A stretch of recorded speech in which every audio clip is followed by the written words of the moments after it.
300 millions de dollars américains, c'est le coût initial de projets de développement et de désenclavement de la province du Sankuru en général et de Lumumba-Ville en particulier. C'est ce qui ressort du compte rendu fait le week-end dernier à Kinshasa aux notables du Sankuru par le président de la fondation Lumumba-Ville.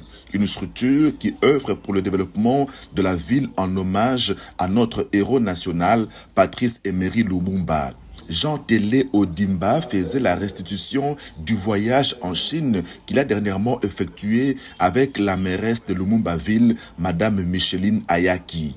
La délégation a été reçue par la plus grande société chinoise dénommée China Communication Construction Company, CCCC, la plus grande entreprise du monde en termes de construction notamment d'autoroutes, de ports, de ponts et autres infrastructures. Son chiffre d'affaires est de 400 milliards de dollars. La fondation Lumumba-Ville a signé avec la CCCC un accord qui porte sur 5 points. La construction et la réhabilitation des routes, 1395 km, de 74 ponts, 4 ports, 4 aéroports, des infrastructures de base pour Lumumba-Ville et l'engagement de plus de 8000 cantonniers pour l'exécution de tous ces projets.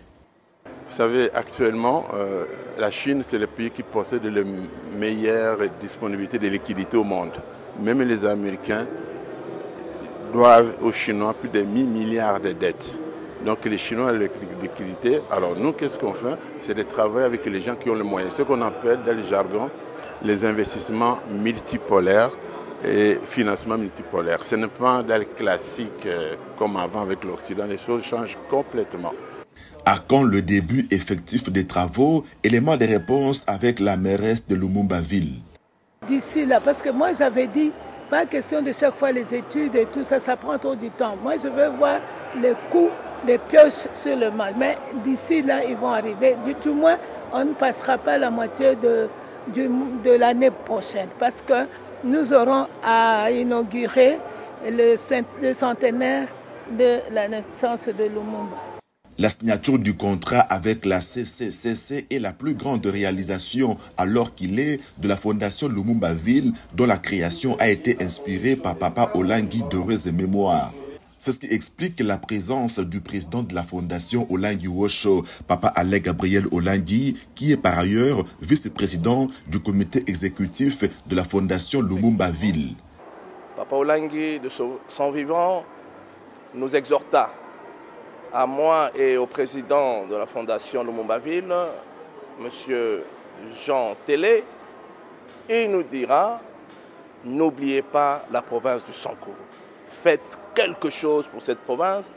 Vous qui avez acquis des compétences à l'extérieur, n'oubliez pas ma province, qui est aussi votre province.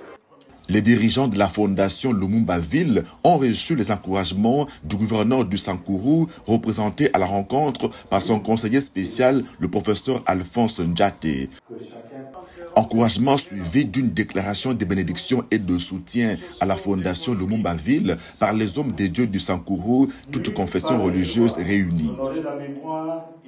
Après la restitution, les responsables de la fondation Lumumba-Ville rencontreront les autorités nationales du pays pour leur présenter l'accord signé avec la multinationale chinoise pour le développement de la province du Sankuru.